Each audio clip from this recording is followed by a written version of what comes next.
I'm here to teach, actually. I teach about the global change. And I found an area of which we have not been really updated. I'm professor at the medical faculty, the Karolinska Institute in Stockholm. Half of me, I'm edutainer at gapminder.org. We try to do with the statistics what angry birds do with birds. So, just a little example. When I was born, 1948, we were a little less than 1 billion children in the world. And then the number of children kept growing throughout my life, and at the turn of the century, we were 2 billion, or there were 2 billion children in the world. And United Nations Population Division have made a forecast over the whole century up to 2100. And one of these lines is the correct line, or is their mid-estimate. Which one is it? Do they forecast that the number of children in the world will continue to grow? Yes. This is an invention. I have solidified the beam of the laser pointer.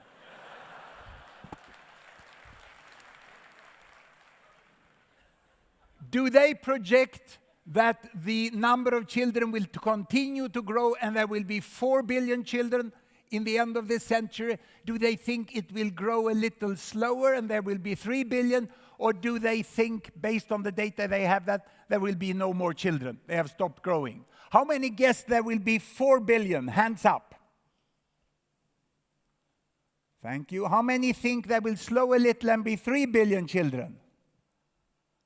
And how many thinks that the number of children have stopped growing? Oh, it was good I came. Yeah. Very good I came. I can see that. Because this is the fact. All projections indicate that the number of children in the world have stopped growing. We have reached peak child. We are debating peak oil.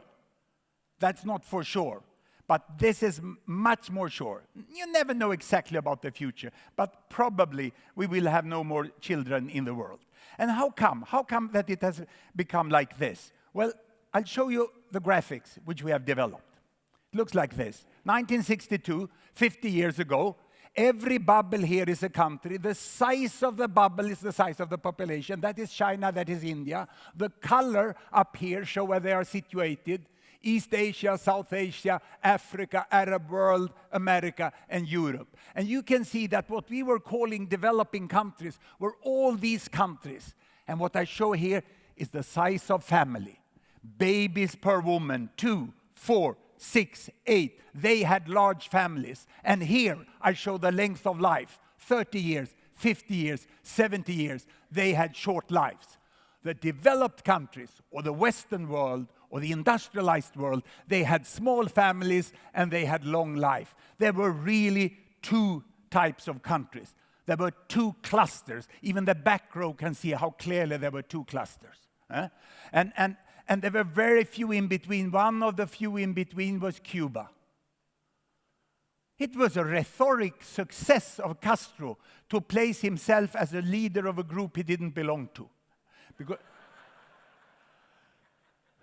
the statistics from Cuba is accurate and correct. I've been there, I worked, I know the professionals who do it. You can trust the statistics from Cuba, not the economic statistics, but population and health. But no, because planning economy is very difficult, actually, and with informal economy, very difficult methodologically to estimate the economy. Hong Kong was almost the same. Cuba should be compared to Hong Kong. But here was all this developing world, and here was the rich world. What has happened? What has happened over this? Have these countries got healthier, got a longer life? Have they got less children per woman? This is only in my area in public health. I will come to the money later. You are waiting for the money. It will come. I will also talk about money. But let's run this. Ready, steady, go. Can you see that life is getting better? They get soap, they get vaccine, they get family planning, and China gets fewer children. India tries to follow. The Latin America don't care about the Pope. The Arab world comes up here. Bangladesh, look at Bangladesh. Bangladesh is catching up. Almost the entire world goes up in that corner. Can you see the difference between the developing and the developed world? No. It's an all-ethnic identity. It's a mindset from Tintin. We have, and what is it? Is this theoretical statistics which only professors use? No, this is the bedroom. It's the most interesting place in the home. If you are over here, this country here, which country is that? Of course, the countries here are those with tragic civil war. This is Afghanistan, this is Congo. This is conventional patriarchal sex with no talking. Over here, you have what the Americans so elegantly call pillow talk.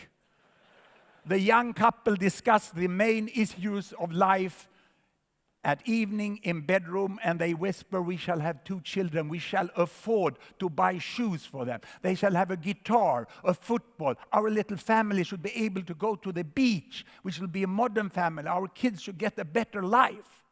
That has happened in 4/5 of the world population. 80% of the world population live with 2-child families today. But we have an unequal world, and we still have those who have 6 children per woman and live 50 years.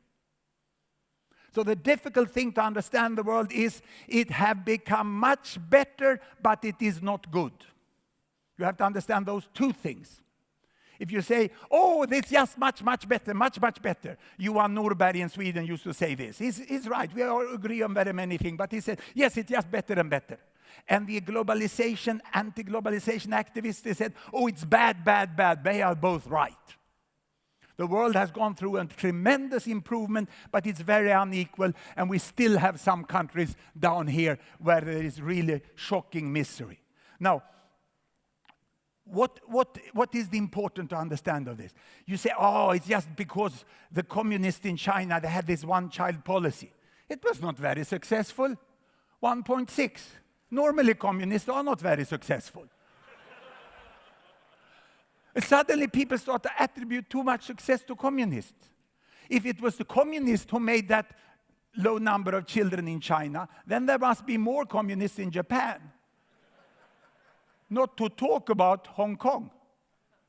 Hong Kong has 1 child per woman. And they never had a 1-child policy. So why do they have just 1 child in Hong Kong? Well, I was talking to a similar conference in Hong Kong, an investors conference in Hong Kong. And at the dinner, I ended up with the new, most successful banker in Hong Kong, who had really come with a new bank. And she was less than 40 years old. And we got quite friendly. We started to talk about how our backgrounds were. And at the dessert, I asked her the difficult question, you just work and work, don't you think about family? And she answered, yes, I think about children every day, but it's the idea of a husband I can't stand.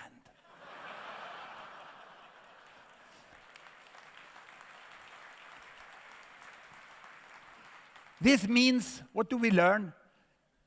Countries can be very successful economically, they can be successful in education and socially. Gender equity is a fight of its own. The feminists are mainly right. They are correct. It's an enormous fight of its own. This idea that men and women should be treated differently and have different chances. And the choice in Asia is very much, you do your professional career and you don't marry. So this is very important to remember, that we attribute things to other things. Then we know that the problems in Russia has also led to less children per woman in Russia than in China. And very many countries are below 2. And what I want is just to focus on this. Mexico, Catholics, father and mother building a home. It's like my own family in the 50s. Muslims in Bangladesh, father and mother, he has a rickshaw, he's going to earn money, he work hard so these daughters can have a better life. Hindus in India, the most common family size is 2 daughters. The income inequity is enormous in India. Those most educated have 1 children, still very poor who have 5 children. But the average is this. And here you have the Buddhist already on 2-wheelers go to the beach in Vietnam. The religious leaders are not in the bedroom. The political leaders are not in the bedroom. There are powers much stronger in the bedroom that guide the future of the world. This is the most successful investment in the world. I think it's very easy to understand why the emerging economies are a safer investment and have faster growth. It's just ordinary 2-child families who's going to work hard for the next 25 to 35 years to get a better life for their children. And that's a very safe investment. Because we know they want bricks, they want transport, they want clothes, we know what they want. And this is the main part of the world population. Look at my graph again. Size is population. Here we only have about 1.5 billion people. Here we have almost the entire world population. Up there are the very, very richest with very few children and very long life. These ones know exactly what they want the coming decades. And remember Hong Kong Shanghai Banking Corporation, HSBC. They have this new poster which says, soon very few economies to emerge. Even sub-Saharan Africa is now growing. So how is the population? Let's go deeper into the population. And let's understand why we are missing this. I did a study in Sweden. I was invited to put knowledge question into the annual surveys in Sweden if Swedes want development aid. And the Swedes every year tell the government, yes, we want development aid. We want to help people who are extremely poor, but we want the money to be used well. This is the message, year after year. And never ask the people what they knew. So I put in this question. These are 2 examples. I asked, how many of the 20 years old in Tanzania can read? Is it 20, 40, 60, or 80%? How many children are there per woman in Bangladesh? This was well done independently by Statistics Sweden, as well as we can do in Sweden, and these are the results of the Swedish people. And of course, this is the right answer. Only 5% could pick the right answer out of 4 possible. So I went to Skansen, the zoo in Stockholm, and I asked the chimpanzees, and they scored 25%. They got 25 here and 25 there. The Swedish population is much worse than random. And you know that this means this is not an issue of ignorance.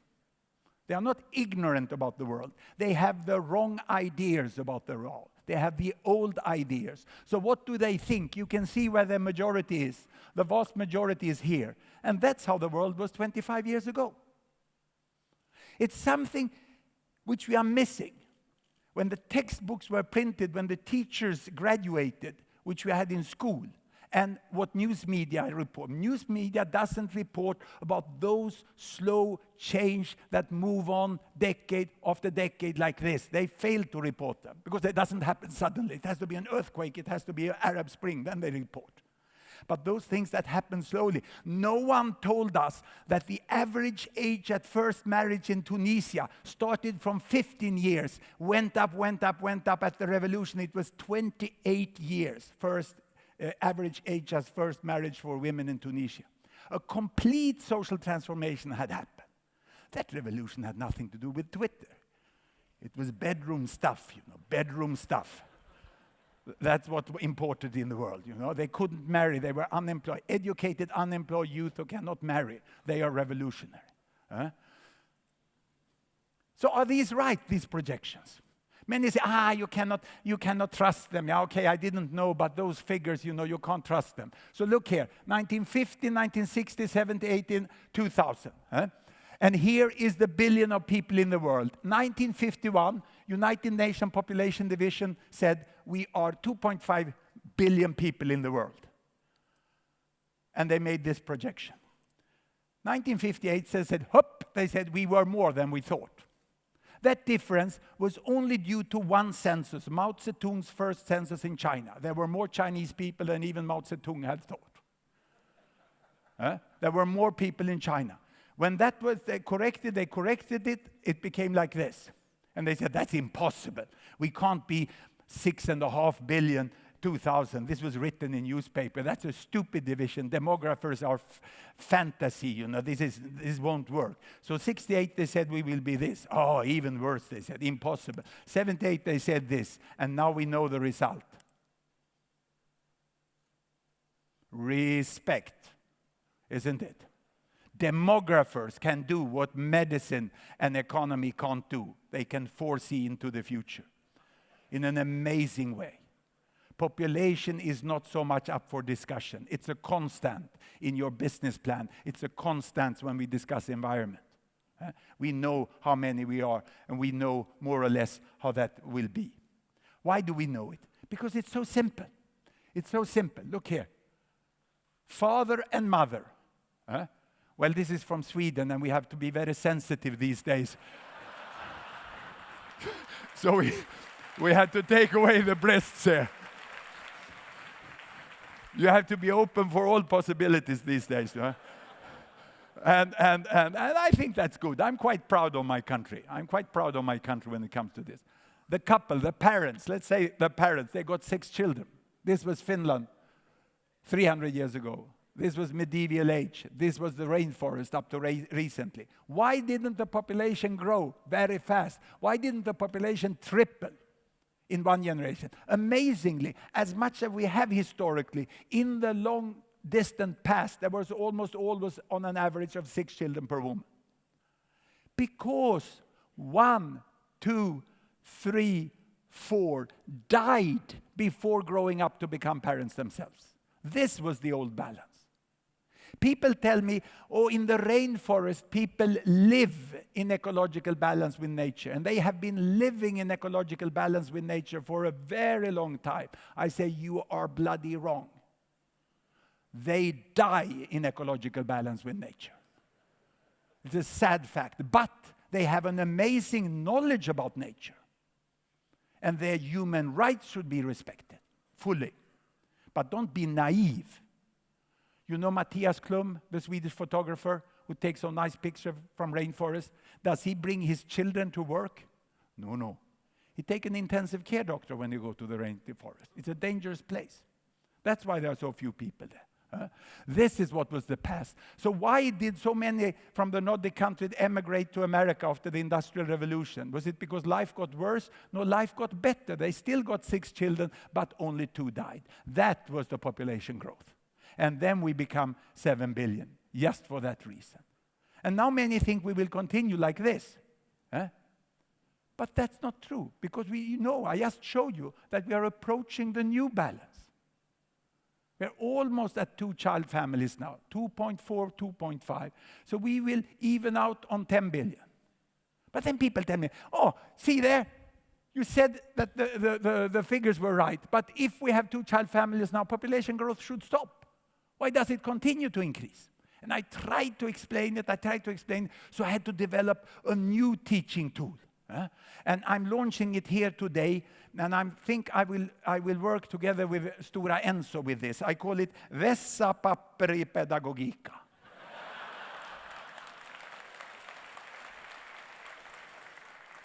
Imagine that each role is 1 billion people. I told you we had 2 billion children below 15. We have 2 billion, almost 2 billion, between 15 and 30. Do we have someone who is below 30 here? Yeah, there are people below 30. I mark you. I put a cross. This is you.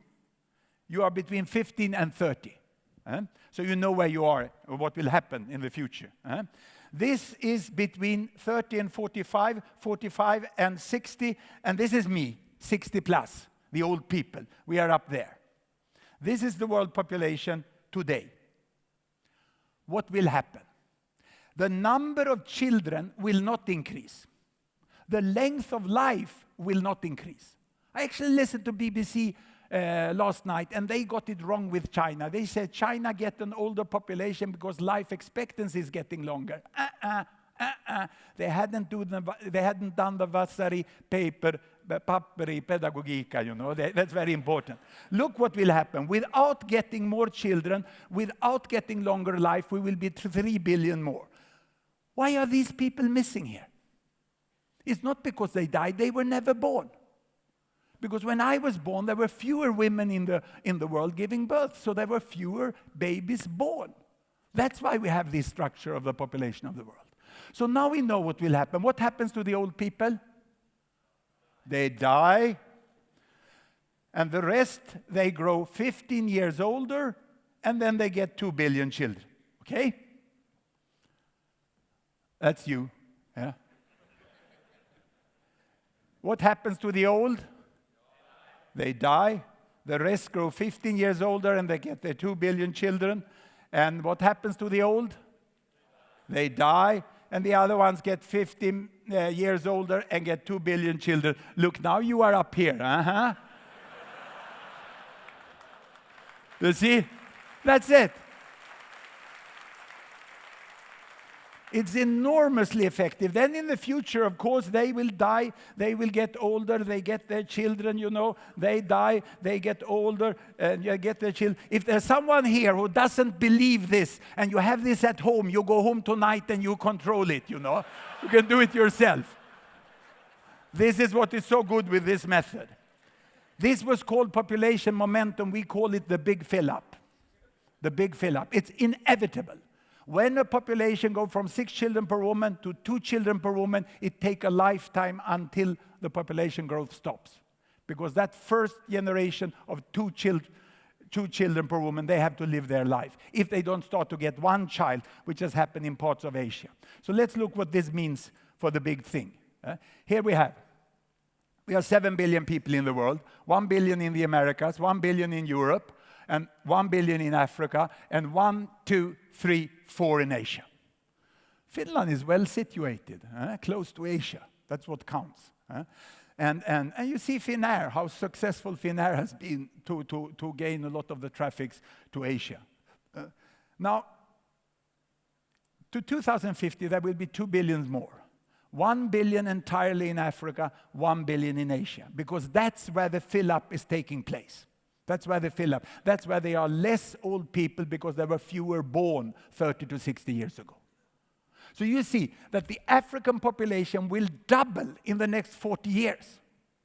In 40 years from now, there will be more people in Africa and the entire Americas and Europe together. From Argentina all the way up to Canada, all the way to Vladivostok, there will be less people than in Africa. Who do you think have understood that first? Who are the ones who phone me and want advice based on this? Coca-Cola. The head of marketing of Coca-Cola, you know. They look at sensors. They want to see, is there a village where we don't have a Coke on sale? The cell phone companies, they use sensors. They see where the market will be in the future. Many people think still about the Western world.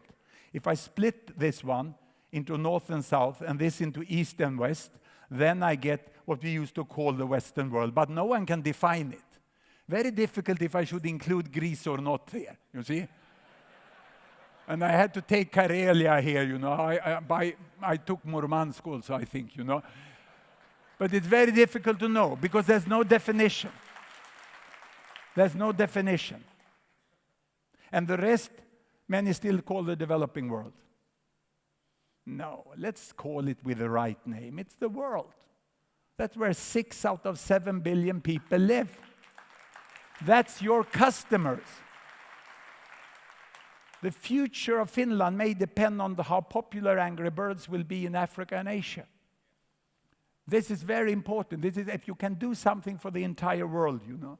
And the future is not a question to me, if I look long term, whether the rest of the world will catch up. It's how well the Old West will integrate.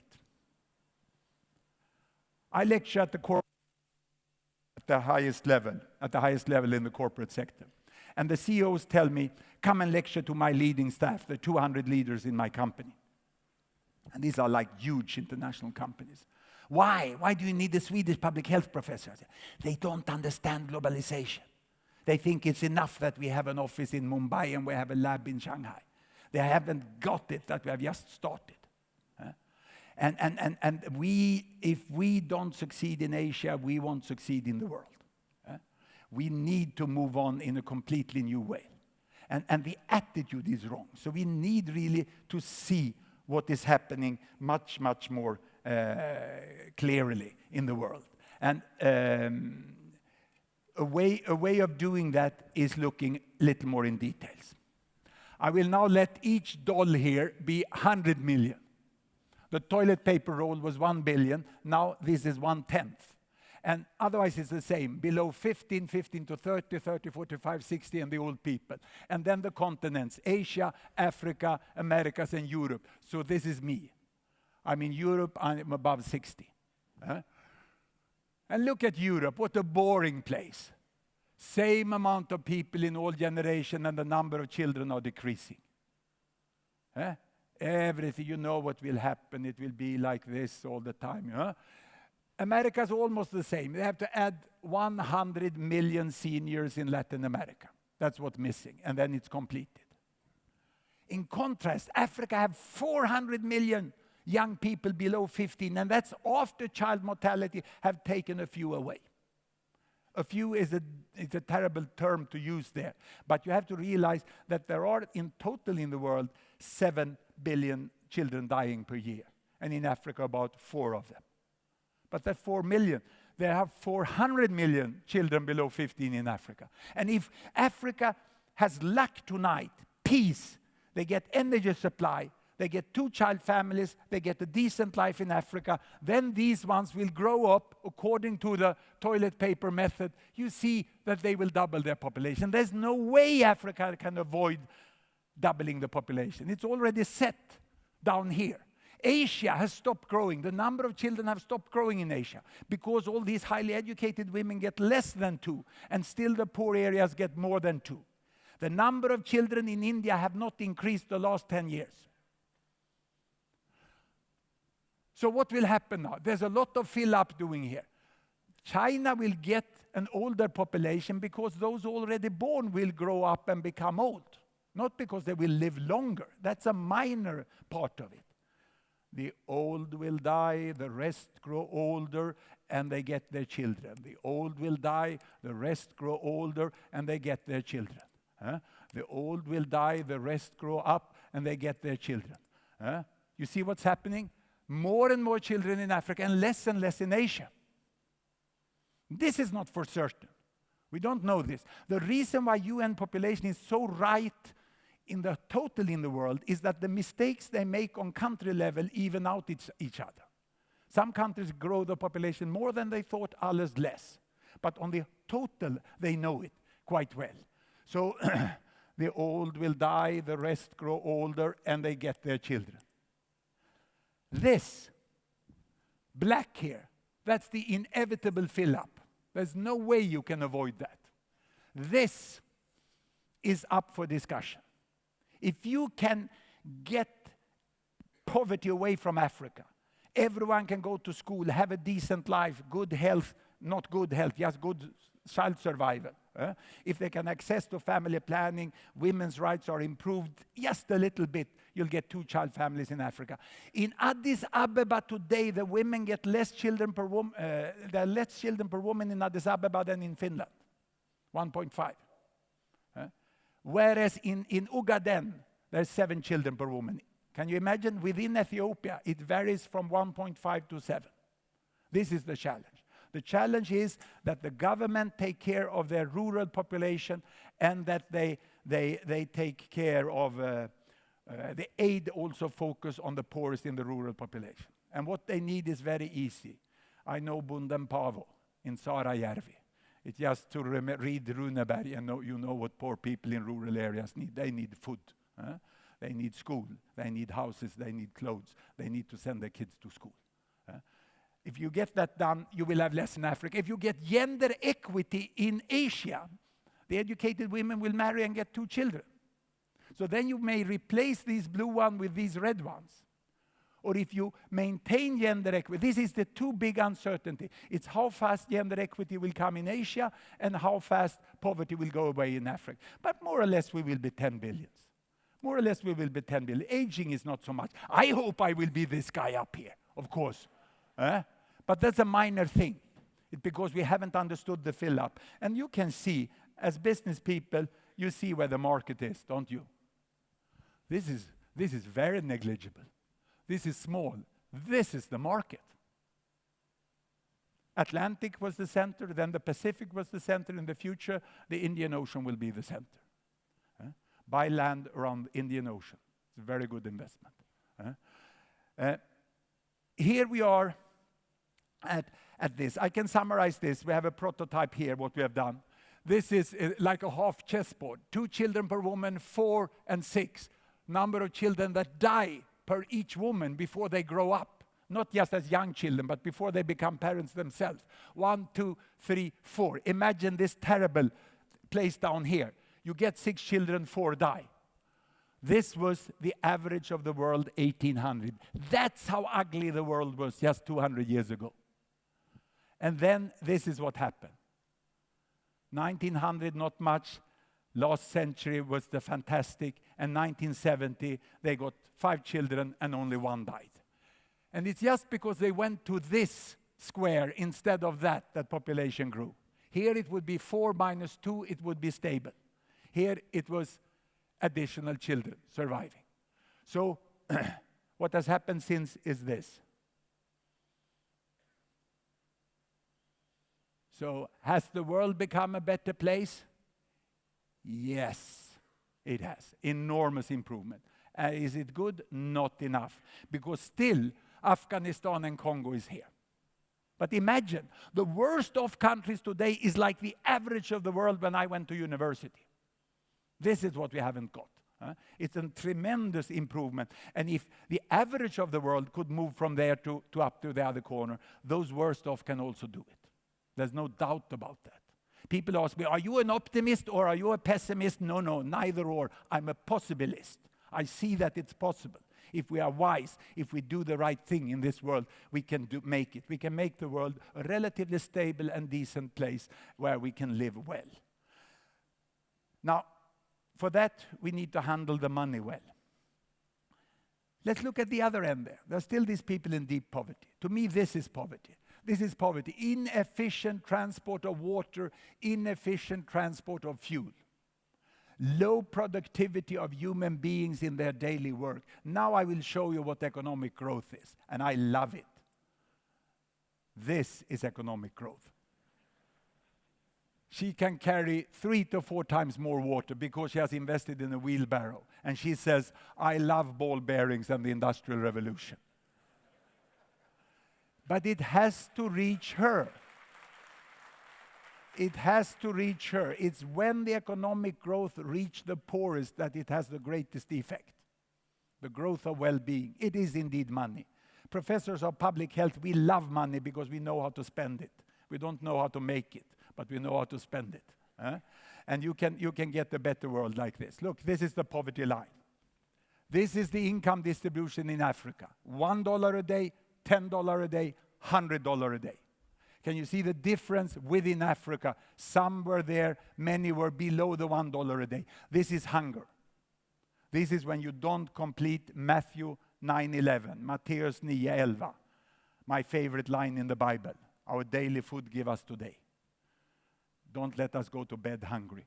This is here. So many people went to bed hungry in 1970. And then there was a hump here. And then it was the industrialized countries. This was the Soviet economy. They tried to catch up. Can you see how they tried to catch up, but they never made it? They made it in space, they made it military, but for normal people, they didn't make it. This is Latin America. Latin America had every income in the world you could see in Latin America. It's a green anaconda lying here, you know.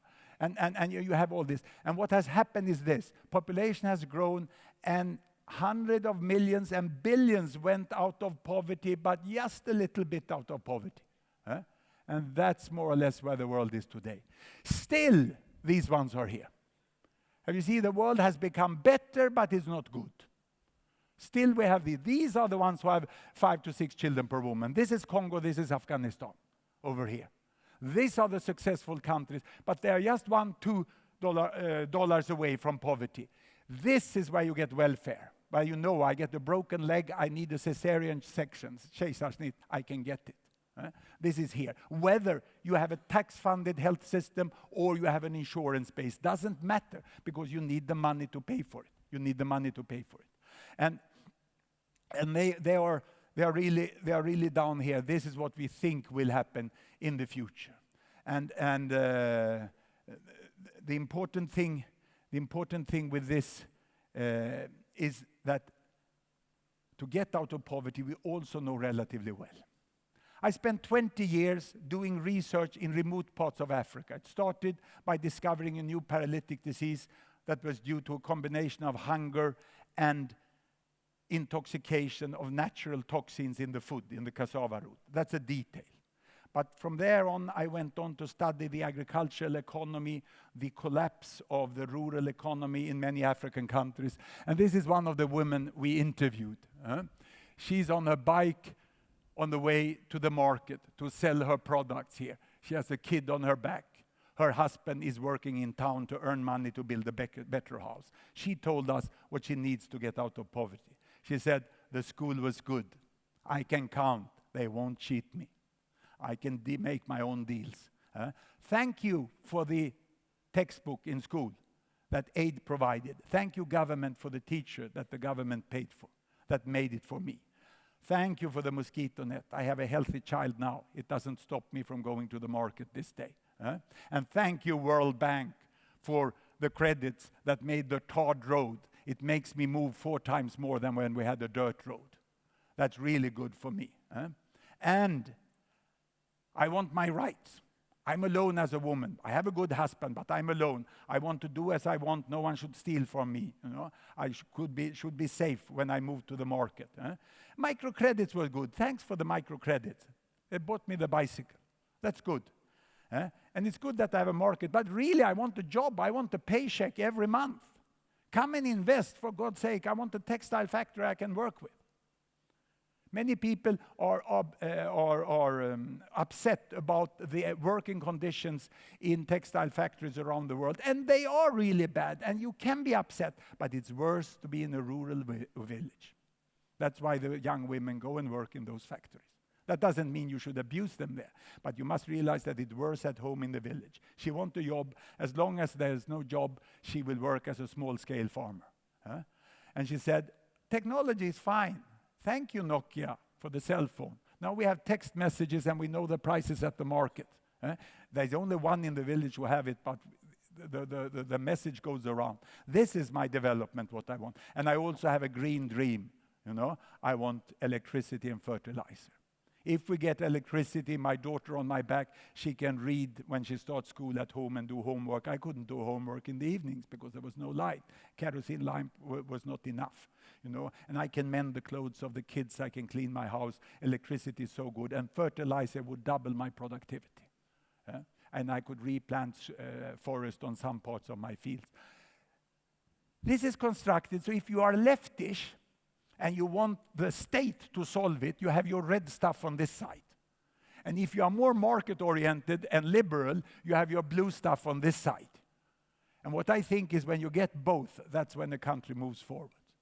You need the government structure who create the conditions for the corporate sector and the economy to work.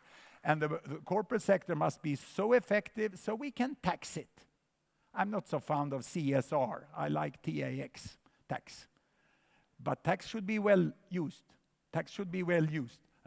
And market is good, small-scale market. It's a little romantic ideas about microcredits. They are good. They are over-exaggerated. When we talk about poverty, we often take our favorite areas, and when we are leftists, we say everyone should have the right to health. If we're engineers, we say, no, infrastructure is the thing. If we are inventors, we said, no, it's information technology. If we are lawyers or Christians, we say, no, human rights is important. If we work in finance, we say this is important. Everyone is right. It's when everything's come together in the right balance that when people with their own hard work gets out of poverty. It's always their own hard work that brings them out of poverty. And aid can do some of these things really useful. The poorer countries like Bangladesh and Tanzania, they need the money. But the little better off emerging economies, they have another problem. This is Ji Gang. In Ji Gang, he's head of SAFE. And it's nice to see that SAFE is sort of, say they have humor. It's administrator of foreign exchange in China. It's the biggest sum of money in the world at one place. And he has $3 trillion US, and he's thinking, where should I invest this? It would be a dream to advise him, wouldn't it? I had that possibility in July.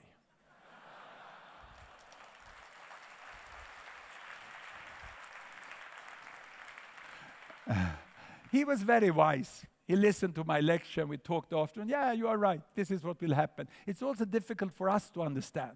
We need advanced technology. We need basic research, which we don't have. We need that sort of innovation, which our engineers doesn't produce. We need to combine technology with design in a way we can't do. We must invest in your advanced economies also.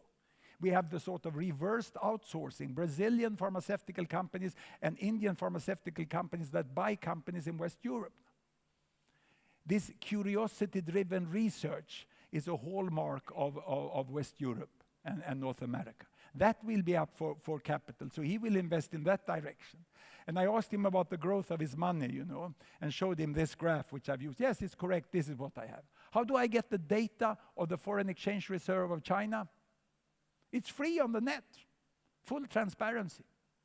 And when Deng Xiaoping started to open the country for investment, almost nothing happens, it looks like, until here when it started to grow, and then it was growing very, very fast, and then they bought Volvo. That was the best lesson of the Swedish people ever. You wait and see with Nokia. You wait and see with Nokia. And they hire engineers. They start to hire engineers because they are not buying it to take the machinery out. They want to learn about how you think when you combine design with safety with low fuel. They want to make advanced cars for the future. It took 1 year for the growth to start it. And the growth was in the same speed all the time. This is the problem when we see the poor countries grow, because they grow from such a low level. So we don't recognize it, because we look at absolute term of money they have. That's why we don't understand the dramatic success of sub-Saharan Africa today. If I start to grow from down here, you can't see me.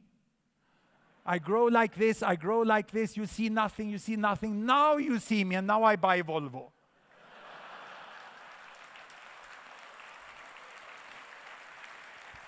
You have to look at economic growth in logarithmic scale. Let me run a race here for you. I prepared a race here. Now this is just money. No irrelevant people or health or anything like that. It's just the bloody money now. 1800, 1900, 2000 into the future. Here, $400 per person, 4,000 per person, 40,000. It is indeed not exchange rate dollar, it's purchasing power dollars. The best the economist can give us. It's difficult this time series, but the change is so big, so it's still useful. 1800, United Kingdom was the richest, United States number 2, Finland, Sweden, Japan, and China was the same. And then down here, we had South Korea, India, Ethiopia, and Brazil and Tanzania. So what happened? How did they grow, these economies? First news is that Finland and Sweden are the Japan of Europe. I don't think we really identify us as such. You at least have got rid of the king. So, whereas Sweden and Japan still have that old tradition. See when they grow here. Britain got richer and richer, US got richer and richer, Sweden got more successful than Finland here. But Finland is catching up. Tampere is the industrial center of Russia. It's coming up here. It's coming up here, and Japan is following. Can you see the little team here of Sweden, Finland, and Japan? And then the rest. What is the difference between Japan and the rest of Asia? Japan is independent. The others are dominated by foreigners. And then they come up like this. And in the 1930s, something starts to happen down there.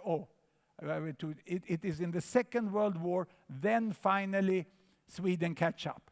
Finland have still not catch up. This is the time when we got a lot of skilled Finnish workers who came to Sweden to work because the Swedish economy was so much better. Sweden had catch up with Britain. United States was richer.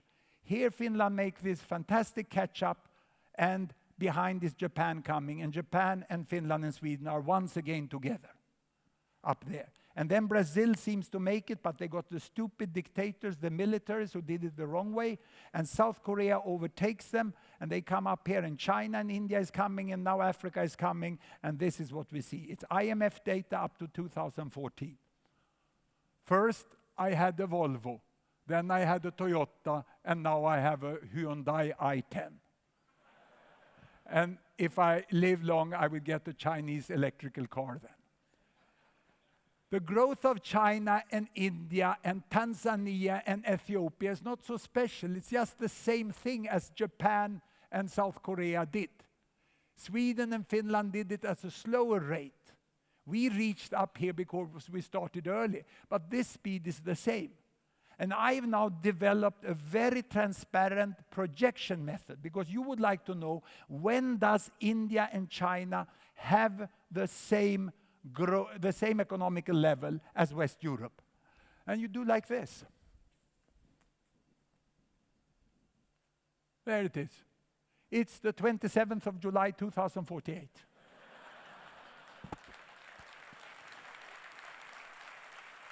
That is my 100th birthday. It can happen in my lifetime. This is the mindset we have to change. It's not for sure. I was at this big investment conference in Denmark, and I had lunch with the European lecturers. And they said, China will fail because of one of three reasons. It will be the energy, it will be the security, it will be the political, which they can't manage. And then in the evening, I had dinner with the Chinese lecturers, and they say the three challenges of China is the security, it's the energy, and it's the internal political issues. It's just that the foreigners thought they would fail of these issues. The Chinese were fully aware of them and said, this is what we have to solve. So don't get emotional. See the possibility. China has one big bump ahead. India is on a bumpy road with no big bump ahead, because they have many things set. And look what Ethiopia and Tanzania are doing down here. Can you see this little blip here when it falls down? You see that? That's the doorstep of Lehman Brothers. It's a little crisis. It's a small little crisis called the Euro crisis. That's not important. The important is that the general growth is slower and slower in between the crises. And here it's a steady, fast growth. Some countries will have some stupid decades, and then they get the Lula and Dilma, and now they go on Brazil to their full potential at present. And Africa is coming up here. One country democratic, the other just half, not even that democratic in Ethiopia, but they are doing well socially and economically. This is something we have to accept. So will this happen? No, people say this won't happen because the climate will change, the resources will finish, it won't work. And really, you have to be concerned about that. This is from the 16th of September 2012 from the National Snow and Ice Data Center in Denver, Colorado. I really admire the independent government institution of the United States of America. They have highly skilled scientists that are independent of politics, and they deliver data. Look here, 1980, the average ice in the Arctic was like this. This summer, it was like this, the same day of the year. And the Norwegians are very joyful. Rotterdam will go down, Kirkenes will come up, and all the ships will go here, and they will reach Shanghai in a much cheaper route. Actually, buying land in Kirkenes is a good idea. And the reaction of the investors and so on is just to see the opportunities, not to see the long-term risks on this. This is what the United Nations panel said would happen with the Arctic ice, the blue line.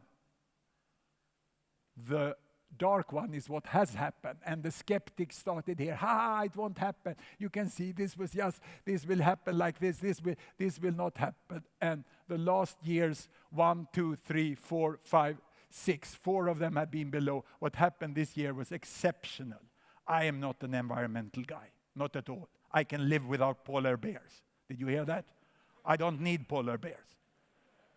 I think it's a risk that we focus these climate change on polar bears. It's tragic. We should keep the species if possible, but if we have to sacrifice some species, may it be. But there's much bigger risk. People say economic growth will destroy the climate. I say climate change may destroy the economic growth. That's where we have come now. It's much. It's so serious, so it cannot be handled by environmentalists any longer. Yeah, that's not that. You should not laugh. You should take it serious. This may happen, or this may be the right curve. Because the reason the ice is collapsing is that it's getting thinner and thinner, and we can't measure that. We can just measure the area. The climate is changing. We don't know how fast. We don't know the impact in different countries. We have not found out how to deal with it in a serious way, except the Politburo in China. They do it. That's embarrassing, because you've understood already I don't like communism.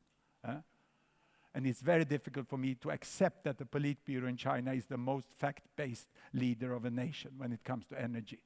And I think this discussion will not be a climate discussion, it will be an energy discussion in the future. We have the poor people over there, they just have fire, they are 2 billion. We have 1 billion like Finland and Sweden, have a lot of things, they fly for holiday with Richard Branson's airplane up there, Virgin. And we have 4 billion in between. They can't fly, they don't use this. This is poverty line, this is airline, I call it. This is wash line. 1 billion have a washing machine, this has a bulb. What will cause the increased use of energy? Is it the population growth? No, it's not the population growth. We will get 2 billion more. That's relatively minor, because these are the people who use very little energy. The most important thing is that they will grow, hopefully playing Angry Bird and not using more energy. Angry Bird is good for climate. And they will get richer, but they will start to use much more energy, and they want the washing machine, so they will go there, and they will use more energy, and they want the lamp, so they will go there, and they will use more fossil energy. So the population only increased the energy use by 1.5 unit, whereas the economic growth increased it by 9.5. It's not about people, it's about how we produce the material welfare. We need to do that in a more efficient way, by more efficient use of energy and by changing behavior, and not driving around with big boats on our holiday. Instead, do as I did this summer. I built a tree house with my grandkids where we sat playing Angry Birds. It was great fun. And then we need to start producing it green, and we have to start from the rich end doing it, and then it will go this way. That's more or less what I can see in the future. So, we have to realize that the world have changed, and I will stop by honoring George W. Bush. This is very rarely done by Swedish public health professors, so listen carefully and remember this, because I'm serious. When did he do something I would like to honor him for? Well, this meeting, he was the host. It was the 15th of November 2008, the end of the Second World War, the G20 meeting. What had happened was that Wall Street caused the financial collapse of the world. And they told Bush, you need tax money. Tax money, he said. He had nothing. He had nothing. The good years, he had lowered the taxes. So he had no, what do? You have no money, you need money. You ask your friends. His friends were called the Gang of Seven. So he phoned Merkel, and she said, no, Opel need my money. Sarkozy said, Renault want my money. Brown said, Northern Rock want my money. So the friends had no money. What do? You need new friends. You need new friends. Eh?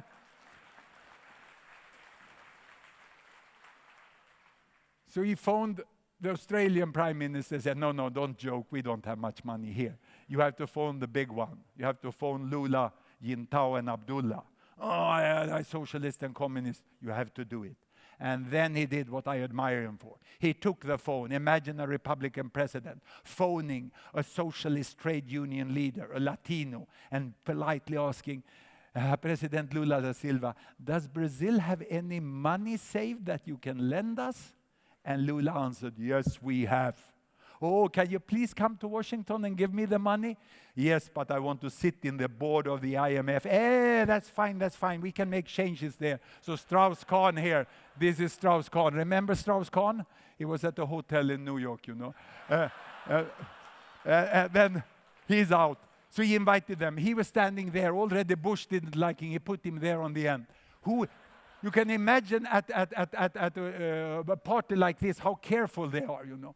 He said, put up all the continents. We should be nice to people. And they didn't know how many they were, so they overdid it here in the background.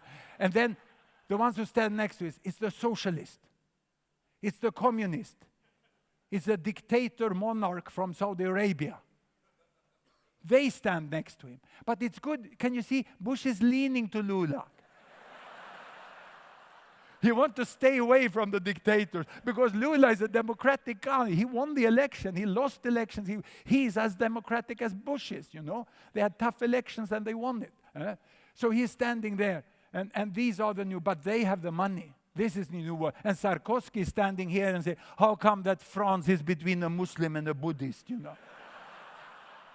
This is the new world. Get used to it. Upgrade your worldview, you know. Norway is giving aid to Brazil, $0.15 billion. And Brazil is lending $30 billion to US. That's 200-fold much. I was invited to the government in Norway, and I advised them, send the money directly to here. You will avoid the transaction cost. Swedish government was more clever. We signed an agreement with Brazil, and we will join hands with Brazil in aid to Africa because the Brazilians are more competent for that. They were just coming out of poverty themselves. So mind the gaps in the world, understand the world. Gapminder is there to help you. We are like an independent museum of the world change on the world, and you can upgrade your worldview. And don't panic. If Bush did it, you can do it.